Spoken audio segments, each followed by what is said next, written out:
대전에서 정치를 시작했고 대전 시당위원장까지 역임을 했었는데 오늘 현장 최고위원회를 대전에서 개최하게 돼서 감회가 남다릅니다.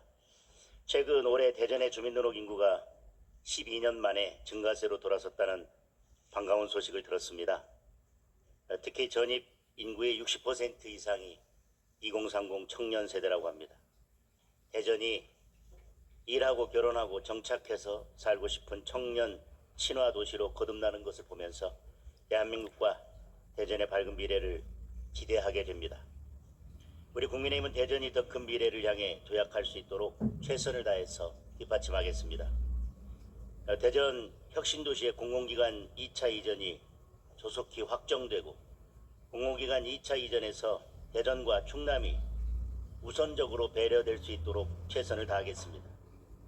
또한 대전의 체계적인 발전을 저해하는 대전교도소의 조속한 이전과 대전과 대한민국의 새로운 미래를 이끌 나노반도체 국가산단이 제대로 진행될 수 있도록 당이 힘을 보태겠습니다. 이렇게 대전은 미래를 향해 뛰고 있는데 이재명 정권과 더불어민주당은 대한민국의 미래와 국민의 삶에 파탄의 그림자를 드리우고 있습니다. 어제 이재명 대통령은 유엔 무대에서 사실상 북한의 두 국가론을 편들었습니다. 대북 제재 공조에 함께 힘을 모으는 동맹국들 앞에서 흡수 통일도 일체의 적대적 행위도 하지 않겠다며 북한의 손을 들어준 셈입니다. 우리 헌법과 법률은 남북관계를 국가관계로 인정하지 않습니다. 특히 헌법 제3조는 대한민국 영토는 한반도와 부속 도서를 한다고 못 받고 있습니다. 헌법 정신이 이토록 명확한데 자유민주적 질서에 입각한 평화통일을 실현해야 할 책무가 있는 대통령이 우리 헌법을 정면으로 부정하는 듯한 발언을 한 것입니다. 대통령은 교류, 관계 정상화, 비핵화를 언급했습니다.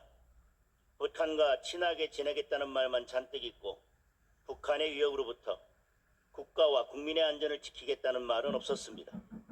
이미 정권은 선제적으로 대북 전단 살포와 대북 확성기 방송을 중단하면서 일방적으로 양보만 거듭해 왔습니다.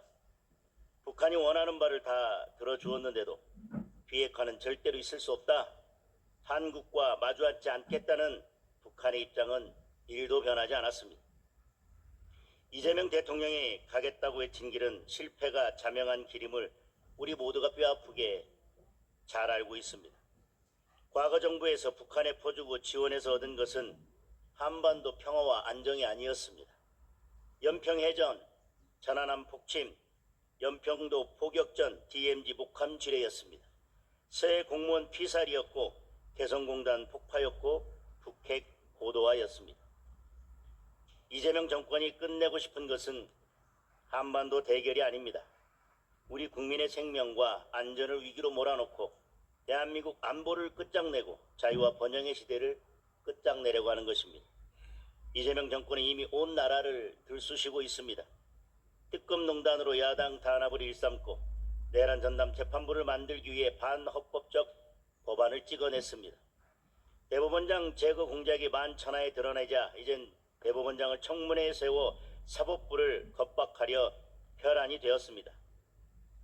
독재를 향한 이재명 정권의 이러한 집착과 광기에 민생과 경제는 피눈물만 흘리고 있습니다.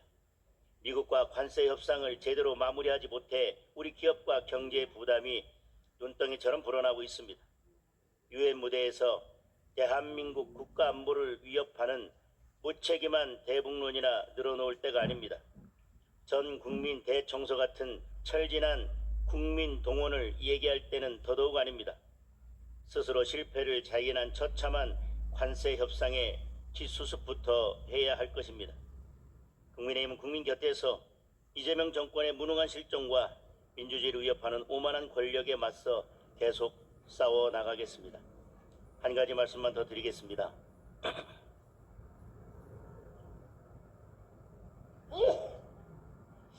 김인석 국무총리가 블룸버그 인터뷰에서 비자 문제 해결 전까지 미국 투자 없다. 통화 수합 없으면 3,500억 달러 투자 어렵다라고 밝혔습니다. 관세 문제를 외교로 풀어야 할 책임자인 국무총리가 미국을 향해서 협박을 하고 있습니다. 이제 관세 협상이 제대로 되지 않자 반미 선동으로 태세를 전환한 것이 분명해 보입니다. 비자 문제 그리고 통화 스와프, 이것은 결국 대한민국 정부에 대한 신뢰의 문제입니다. 대한민국 정부가 한미 관계에서 신뢰를 회복하고 어떻게 이 문제를 풀고 관세 협상을 마무리 지을지 고민해야 할 이때에 국무총리가 이런 무책임한 발언을 하는 것에 대해서 온 국민은 경악을 금치 못할 것입니다.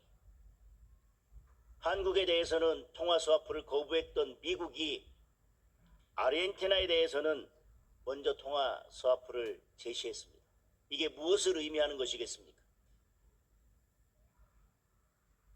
대한민국 대통령이 이재명이라는 것, 대한민국 국무총리가 김민석이라는 것, 그것이 지금 대한민국의 최대의 리스크입니다. 이상입니다.